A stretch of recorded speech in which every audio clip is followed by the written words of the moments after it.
Hello everyone, and welcome back to another video. This is the fourth and final edition of our best case scenario series for the 2026 midterm elections. This is the Senate and governors video for the Republicans.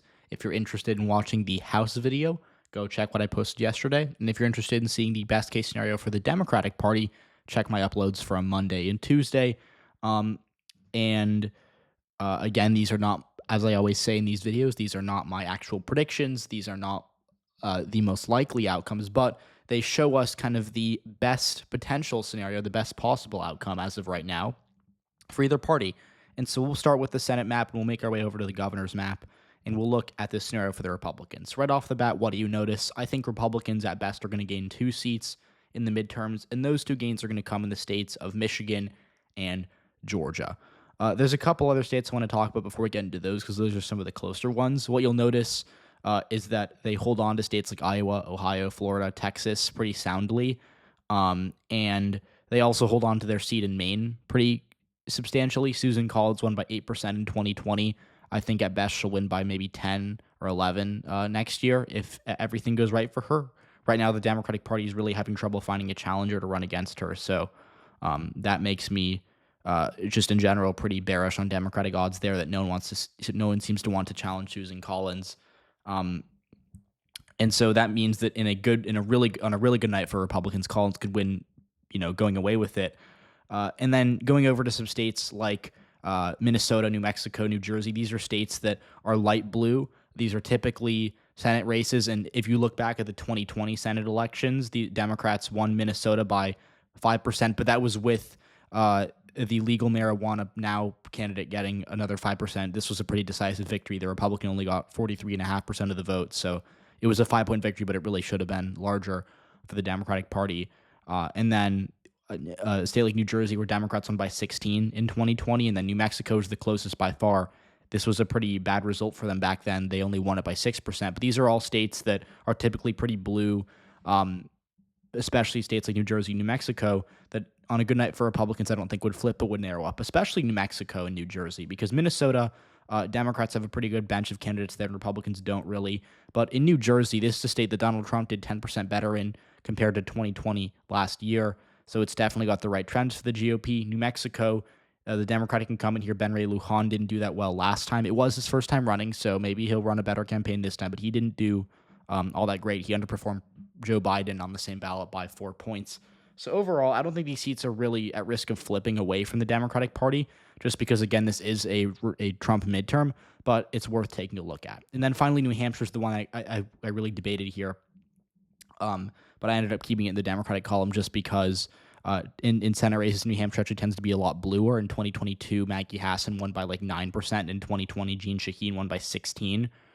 So overall, I think Republicans can get close. I'd be shocked if they win here, especially because their best candidate, Scott Brown, isn't even from New Hampshire, and he's run for Senate here before, and he's lost in a red wave year. So overall, beyond Georgia and Michigan, the Senate map is kind of narrow this year in general, so that should keep Democrats at 45 at worst. And then talking about the one other state, which is North Carolina, of course. It seems more and more likely that Roy Cooper is going to join the race here. Roy Cooper's the governor, but he's definitely beatable. Republicans, I've been saying this, and I'll continue to say this. Roy Cooper is not about to just flip back the Senate seat easily, no matter who, unless it's Mark Robinson. If it's Mark Robinson, he'll win probably pretty easily. But people forget, North Carolina, this is a state that does not like to vote for Democrats federally. And so in a best case scenario, I could see Republicans even beating Roy Cooper by 3 points, right? They have a couple decent candidates.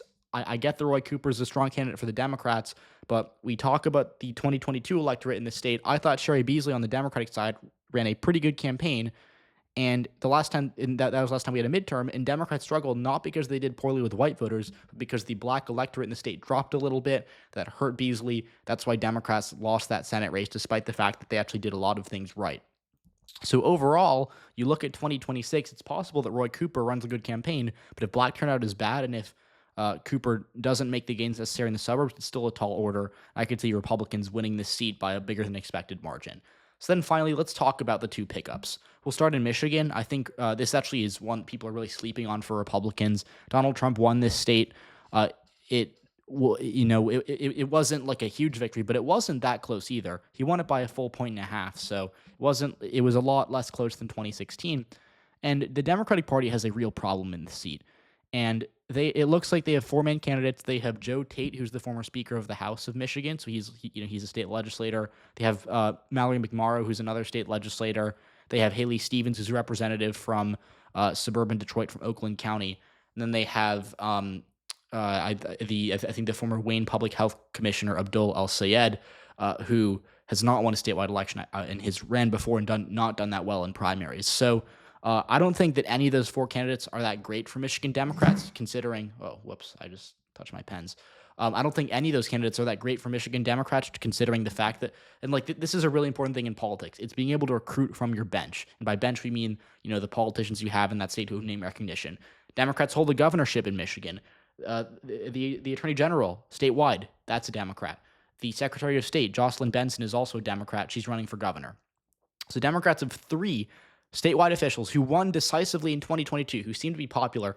None of those people are running. Then on top of that, Democrats have a couple representatives who've been able to win competitive elections in the House of Representatives, like Hillary Schulten from Grand Rapids, like Kirsten McDonald-Rivet from the kind of Bay Saginaw area, and they're not running either. So Democrats, their best, in my opinion, in terms of electability, their best option is at this point Mallory McMorrow, who's not a bad candidate, but who is only a state legislator. And that means that Republicans who are likely to run Mike Rogers again, who came within 0.3% of winning this Senate seat last year, which is, I think, a respectable performance, they could absolutely win this race, and they could win it by 2 or 3 points. Michigan trended right in 2024. The Democratic Party might, I think, as of right now, they're probably favored to nominate Haley Stevens, who I don't think is that great of a candidate, especially for working class voters, considering she's from suburban Detroit, or really from Oakland County. I believe she represents the most wealthy congressional district in the state. And so that means Democrats, like this is a real problem for them. And I will get into this in another video, but I think Democrats are kind of relying on the national environment to carry them. I don't think that this is a seat that is at all guaranteed to go blue. And Republicans on a good night could absolutely win it, and they could win it by more than Trump did last year. So that's my Michigan talk. And finally, Georgia. This is a tougher one for Republicans. They wanted Brian Kemp to run. He's not running. And Jon Ossoff is a pretty strong incumbent Democrat, I would argue. That being said, Georgia voted for Trump last year. The Republicans have struggled in Senate races here in recent years. That is true, but they've done well in other statewide elections. And I think that the candidates Republicans have run in past Senate races between David Perdue, Kelly Loeffler, and, of course, Herschel Walker, I don't think any of those three candidates ran particularly strong campaigns. If Republicans run a representative, who's able to run a strong campaign and maybe is able to make up a little ground on Ossoff, I absolutely think this race could be competitive and even flip. I do think Democrats, I think this is actually a bit better for Democrats than Michigan, but I don't actually think that it's out of reach for Republicans, even though they would have liked Brian Kemp to run. And on a good night for them, they could win it by a point, or maybe 2%. Because again, this is a state that voted for Donald Trump, so we can't count that out just yet. Then on the governor's level, I have a bit less to say here. A couple states I want to highlight. We'll go in the Rust Belt. We'll look at New York, and then we'll go to Arizona and Nevada, just to kind of round out the video. And then actually a very quick shout out to Rhode Island, because we got a poll yesterday that showed that the current Democratic incumbent governor, Dan McKee, has like a 30% approval rating. I don't think he's at risk of losing, but that is not good. And I don't actually entirely know why. Often we have unpopular politicians who have bad approval ratings, and it's kind of obvious why, like maybe they did a scandal or something, but Dan McKee, for whatever reason, is just hated by the majority of people who live in Rhode Island. I don't really understand why. But going over to some competitive states, we'll start in New York. This one is definitely one Republicans would love to have. It's a big state. It would be a huge win for the GOP to flip New York. I think there was a very slight chance it happens. Mike Lawler, who is the representative for the 17th district in the Westchester County region, is running. He's been able to brand himself as a moderate. Kathy Hochul's not too popular. She only won by 6% in 2022. If we take a look at this, she won by 6.4% against Lee Zeldin. Granted, that was in a more Republican year, but I don't think she's more popular now than she was then. And Democrats continue to bleed in New York City. There were some parts of New York City where Harris did worse than Kathy Hochul. So overall, that's certainly one that I think is, especially because I think if Mike Lawler runs and gets the nomination, he'd be a really strong candidate. Michigan, this is another race where Democrats are, I think, underrated in terms of, or I think are a little too confident, I guess I should say. Republicans are likely to run John James, who's representative from the 10th district. That's a swing district. I think he's put up good performances in previous Senate elections, even though he's never won. And then finally, the concern for Democrats here is that even though they're likely to run a strong candidate in Jocelyn Benson or Garland Gilchrist, they are concerned about an independent, Mike Duggan, who's the former mayor of Detroit. He was a former Democrat who's running for governor. And if Duggan splits the vote among Democrats, especially in that Detroit area, not great. Definitely not great. So overall, that I think could kind of put a spoiler effect into motion and could really hurt Democrats in Michigan. And then in Wisconsin, Republicans, this is a race that I think is going to be very close either way. Tony Evers could run for re-election, but I'm not sure if he will. If there's an open seat, it's a Trump state. Republicans have a couple representatives who are interested in running. That could absolutely put Wisconsin in the GOP column, although I do think I don't think it'll be a blowout either way. And then Pennsylvania is the one I want to talk about very briefly here. If you go back to 2022, it was a blowout. Josh Shapiro won by 15 points over Doug Mastriano, and Republicans are not going to run Mastriano again, and I recognize that Shapiro might not win by that much this time, but what we've seen is that the candidates the Republicans hope to recruit don't seem to be running because Shapiro does, in most polls, he's very popular still. Even among Republican voters, he does reasonably well. So I don't think he's going to lose, even if Republicans have an amazing night, which is a testament to how strong of a campaign, and not campaign, but I guess a public image he's maintained as governor. Now, just to finish up, we'll go to the Sun Belt. Arizona, Nevada, I think the Republicans definitely have a path in both those states. And Nevada's easier for them just because they won it in 2022 with Joe Lombardo. Joe Lombardo beat the incumbent Democratic governor Steve Sisolak. Excuse me, not Sisolak. I know I said that last video. Steve Sisolak by 1.5%. And Lombardo now has a 60% approval rating. He's done really well in terms of the polling. He's kind of like the reverse Josh Shapiro in the sense that he's polling reasonably well among Democratic voters, even though he's a Republican. I don't think he'll lose re-election either way, but I think on a really good night for Republicans, he could win by as much as 8 or 9%. Arizona's the final one. Democrats won a very close race here in 2022, and I think that was basically I think Republicans would have won had they not nominated Kari Lake. Kari Lake absolutely cost Republicans this race. She was I thought she ran a pretty bad campaign. She was very I think voters in most exit polls, from what we've seen, perceived her as being extreme and out of touch. She was big on peddling the election conspiracies about the 2020 election, which did not do her any good. Arizona's a state that, even though it did vote for Donald Trump, you have a lot of voters in Maricopa County who are very moderate, affluent, moderate, pretty conservative overall, but didn't really believe in the election stuff from 2020.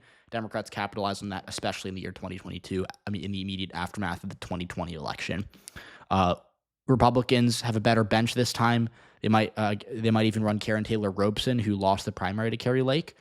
And that should be a pretty good race no matter what. But I do think that Arizona's right trend in the past 2 years, since Republicans had a really good 2024 in Arizona, plus the fact that Katie Hobbs, unlike some other compared to Gretchen Whitmer, Josh Shapiro, or even Roy Cooper, Katie Hobbs doesn't seem to have the same level of bipartisan favorability or favorability among independents, making her more vulnerable, which means that Republicans, if they play their cards right, could flip the state back by probably 3 to 4 percentage points. A bit less than the margin Trump won it by, but still certainly a seat that Republicans could win back by a couple points if they run a stronger campaign than they did last time. And it's definitely possible. I think Arizona's arguably gotten redder since 2022. So we'll see. So that's the map. I think Republicans are going to win at best 23 governorships in 2026, and next year 55 Senate seats, which would be a big deal for them, right? Like 55 Senate seats, that would be the most that they've had. Well, first of all, it would eclipse their 2014 majority, and it would be the most they've had, I think, really since 2004 or even before that. So that is where I am as of right now on my best case scenario for Republicans. If there's a big scandal, if there's big news out of any of these states, I'll update it. But that's the peak for Republicans. So let me know what you want to see next. The votes seem to be in on my poll. I will be starting a series where we look at individual presidential candidates. It's 3 years in advance, but I think it's never too early to start, especially to compare and contrast. In 2017, I think a lot of people had a very different outlook on the Democratic primary than they did in 2019 or even early 2020. So it'll be good to start. Again, if you have any suggestions beyond that, let me know, and I'll see you all next time.